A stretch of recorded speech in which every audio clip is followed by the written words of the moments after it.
हल्कू ने आकर अपनी पत्नी से कहा, सहना आया है, लाओ जो रुपए रखे हैं उसे दे दूं, किसी तरह गला तो छूटे।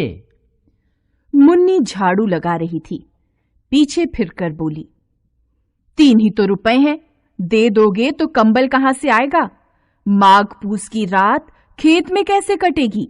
उससे कह दो फसल पर रुपए दे देंगे, अभी नहीं। हल्कू एक क्षण अनिश्चित दशा में खड़ा रहा। पूस सिर पर आ गया। बिना कंबल के खेत में रात को वह किसी तरह नहीं सो सकता, मगर सहना मानेगा नहीं, घुड़कियां जमाएगा। चाहे जाड़े में मरेंगे पर बला तो सिर से टल जाएगी।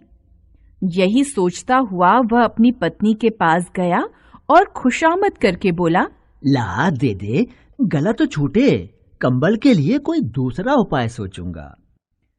मुन्नी उसके पास से दूर हट गई और आंखें तरेरते हुए बोली, कर चुके दूसरा उपाय, जरा सुनूं क्या उपाय करोगे? कोई खैरात में दे देगा कंबल?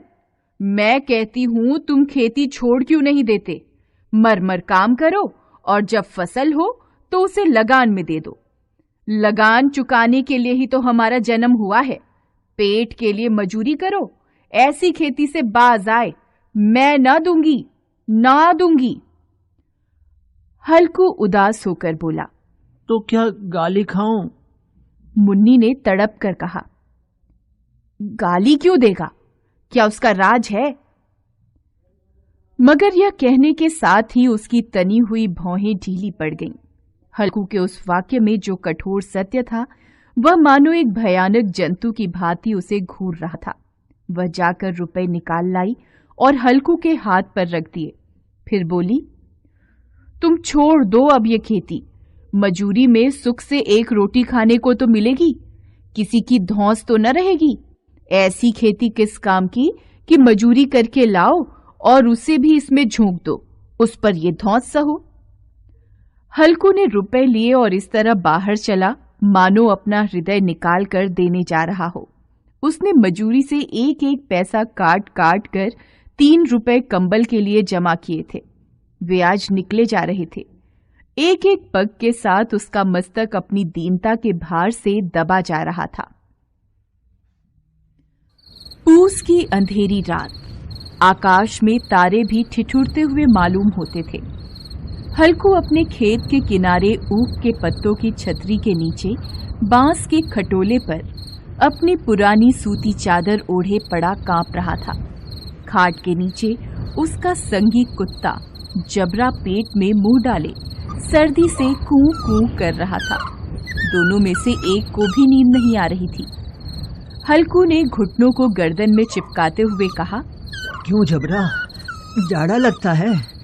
कहता तो था घर में पुआल पर लेटा रहे। तू यहाँ क्या लेने आया था? खाओ ठंड, मैं क्या करूं? जानते थे मैं यहाँ हलवा पूरी खाने आ रहा हूँ। दौड़े दौड़े आगे आगे चले आए। अब रो नानी के नाम को। जबरा ने पड़े पड़े दुम हिलाई और अपनी कूकू को दीर्घ बनाता हुआ एक बार जम्हाई लेकर चुप हो गया। उसकी श्वान बुद्धि ने शायद ताड़ लिया कि स्वामी को मेरी कूं कूं से नींद नहीं आ रही है। हल्कू ने हाथ निकालकर जबरा की ठंडी पीठ सहलाते हुए कहा, कल से मत आना मेरे साथ, नहीं तो ठंडे हो जाओगे। यह पछुआ न जाने कहां से बर्फ लिए आ रही है। किसी तरह बस रात कट जाए। यह खेती का मजा है और एक एक भाग्यवान ऐसे पड़े हैं जिनके पास जाड़ा जाए तो गर्मी से घबरा कर भागे। मोटे गद्दे, लिहाफ, कंबल तकदीर की खूबी है। मजूरी हम करें, मजा दूसरे लूटें। जबरा ने हल्कू के मुंह की ओर देखा। हल्कू, आज और जाड़ा खा ले। कल से यहाँ मैं पुआल बिछा दूंगा, उसी में घुसकर बैठना, तब जाड़ा न लगेगा। जबरा ने अपने पंजे उसके घुटनियों पर रख दिए और उसके मुंह के पास अपना मुंह ले गया। हल्कू को उसकी सांस गर्म लगी। हल्कू निश्चय करके लेटा कि चाहे कुछ भी हो, अब सो जाऊंगा। पर एक क्षण में ही उसके हृदय में कंपन होने लगा। कभी इस करवट लेटता, कभी उस करवट, पर जाड़ा किसी पिशाच की भांति उसकी छाती को दबाए हुए था। जब किसी तरह न रहा गया, उसने जबरा को धीरे से उठाया और उसके सिर को थपथपाकर उसे अपनी गोद में सुला लिया। कुत्ते की देह से न जाने कैसी दुर्गंध आ रही थी, पर वह उसे अपनी गोद से चिपटाए हुए ऐसे सुख का अनुभव कर रहा था जो इधर महीनों से उसे न मिला था। जबरा शायद समझ रहा था कि स्वर्ग यही है, और हल्कू की पवित्र आत्मा में तो उस कुत्ते के प्रति घृणा की गंध तक नहीं थी। अपने किसी अभिन्न मित्र या भाई को भी वह इतनी ही तत्परता से गले लगाता। दशा इस अनोखी मैत्री ने जैसे उसकी आत्मा के सब द्वार खोल दिए थे। उसका एक एक अणु प्रकाश से चमक रहा था। सहसा जबरा ने किसी जानवर की आहट पाई। इस विशेष आत्मीयता ने उसमें एक नई स्फूर्ति पैदा कर दी थी, जो हवा के झोंकों को तुच्छ समझती थी। वह झपट कर उठा और छतरी के बाहर आकर भौंकने लगा। हल्कू ने उसे कई बार पुचकार कर बुलाया, पर वह उसके पास नहीं आया। खेत में चारों ओर दौड़कर भौंकता रहा। एक क्षण के लिए भी आता तो तुरंत ही फिर दौड़ पड़ता। कर्तव्य उसके हृदय में अरमान की भांति उछल रहा। 1 घंटा और गुजर गया। रात ने शीत को हवा से धधकाना शुरू कर दिया। हल्कू उठ बैठा और दोनों घुटनों को छाती से मिलाकर सिर को उसमें छिपा लिया। फिर भी ठंड कम न हुई। ऐसा जान पड़ता था सारा रक्त जम गया है और धमनियों में रक्त की जगह हिम बह रहा है। उसने झुककर आकाश की ओर देखा कि अभी कितनी रात बाकी है। सप्तर्षि अभी आकाश में आधे भी नहीं चढ़े। ऊपर आ जाएंगे तब कहीं सवेरा होगा। अभी पहर भर से ऊपर रात है। हल्कू के खेत से कुछ दूर आमों का बाग था। पतझड़ शुरू हो गया था। बाग में पत्तियों का ढेर लगा हुआ था। हल्कू ने सोचा चलकर पत्तियां बटोरूं और उन्हें जलाकर खूब तापूं। रात को कोई मुझे पत्तियां बटोरते देखे तो समझे कोई भूत है। कौन जाने कोई जानवर ही छिपा बैठा हो। मगर अब जाड़े में भी तो बैठे नहीं रहा जाता। उसने पास के अरहर के खेत में जाकर कई पौधे उखाड़ लिए और उनसे एक झाड़ू बनाकर हाथ में सुलगता हुआ उपला लिए बगीचे की तरफ चला। जबरा ने उसे आते देखा तो पास आया और दुम हिलाने लगा। हल्कू ने कहा, अब तो नहीं रहा जाता जबरू, चलो बगीचे में पत्तियां बटोर कर तापें। अभी तो रात बहुत है। जबरा ने कूं कूं करके सहमति प्रकट की और आगे आगे बगीचे की ओर चला। बगीचे में घुप अंधेरा छाया हुआ था और उस अंधकार में निर्दय पवन पत्तियों को कुचलता हुआ चला आता था। वृक्षों से ओस की बूंदें टप टप नीचे टपक रही थीं। हल्कू ने आग जमीन पर रख दी और पत्तियां बटोरने लगा। जरा देर में पत्तियों का ढेर लग गया। हाथ ठिठुरे जाते थे, नंगे पांव गले जाते थे और वह पत्तियों का पहाड़ खड़ा कर रहा था। थोड़ी देर में अलाव जल उठा। उसकी लौ ऊपर वाले वृक्ष की पत्तियों को छू छू कर भागने लगी। हल्कू अलाव के सामने बैठा ताप रहा था। उसने दोनों पांव फैला दिए मानो ठंड को ललकार रहा हो। तेरे जी में जो आए सो कर। ठंड की असीम शक्ति पर विजय पाकर वह विजय गर्व को हृदय में छिपा न सकता था। उसने जबरा से कहा, क्यों जब्बर, अब तो ठंड नहीं लग रही है? जब्बर ने कूं कूं करके मानो कहा, अब क्या ठंड लगती ही रहेगी। पहले से यह उपाय न सूझा, नहीं तो इतनी ठंड क्यों खाते। जबरा ने पूंछ हिलाई। पत्तियां जल चुकी थीं। बगीचे में फिर अंधेरा छा गया था।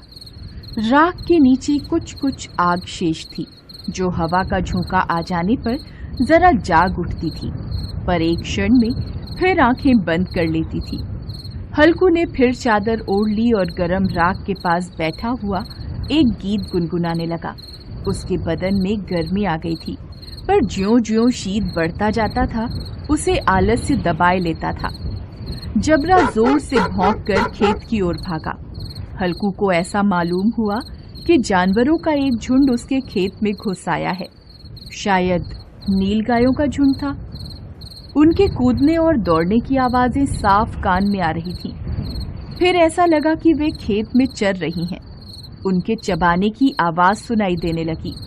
उसने दिल में कहा, नहीं, जबरा के होते जानवर खेत में नहीं आ सकता। वह नोच ही डालेगा। मुझे भ्रम हो रहा है। अब तो कुछ नहीं सुनाई देता। मुझे भी कैसा धोखा हुआ। उसने जोर से आवाज लगाई, जबरा, जबरा। जबरा भौंकता रहा, उसके पास नहीं आया। फिर खेत में चरे जाने की आहट मिली। अब वह अपने को धोखा न दे सका। उसे अपनी जगह से हिलना भी जहर लग रहा था। इस जाड़े पाले में खेत में जाना, जानवरों के पीछे दौड़ना असूझ जान पड़ा। वह अपनी जगह से नहीं हिला। उसने जोर से आवाज लगाई, लिहो, लिहो, लिहो। जबरा फिर भौंक उठा। जानवर खेत चर रहे थे। फसल तैयार थी। कैसी अच्छी खेती थी, पर दुष्ट जानवर उसका सर्वनाश किए जा रहे थे। हल्कू पक्का इरादा करके उठा, पर 2-3 कदम पर एकाएक हवा का ऐसा ठंडा, चुभने वाला, बिच्छू के डंक सा झोंका लगा कि वह फिर बुझते हुए अलाव के पास आ बैठा और राख को रेत कर अपनी ठंडी देह को गरमाने लगा। जबरा अपना गला फाड़े डालता था।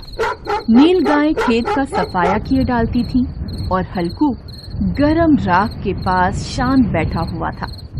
अकर्मण्यता ने रस्सियों की भांति उसे चारों ओर से जकड़ रखा था। उसी राख के पास गरम जमीन पर वह चादर ओढ़कर सो गया। सवेरे जब उसकी आंख खुली तब चारों ओर धूप फैल गई थी और मुन्नी कह रही थी, क्या आप सोते ही रहोगे? तुम यहां आकर रम गए और उधर सारा खेत चौपट हो गया। हल्कू ने उठकर कहा, क्या तू खेत से होकर आ रही है? मुन्नी बोली, हां, सारे खेत का सत्यानाश हो गया। भला ऐसा भी कोई सोता है? यहां मड़ैया डालने से क्या लाभ हुआ? हल्कू ने बहाना बनाया, मैं मरते मरते बचा। तुझे अपने खेत की पड़ी है। पेट में ऐसा दर्द हुआ कि मैं ही जानता हूं। दोनों खेत की दशा देख रहे थे। मुन्नी के मुंह पर उदासी छाई थी, पर हल्कू प्रसन्न था। मुन्नी ने चिंतित होकर कहा, अब मजूरी करके मालगुजारी भरनी पड़ेगी। हल्कू ने प्रसन्न मुख से कहा, रात की ठंड में यहां सोना तो नहीं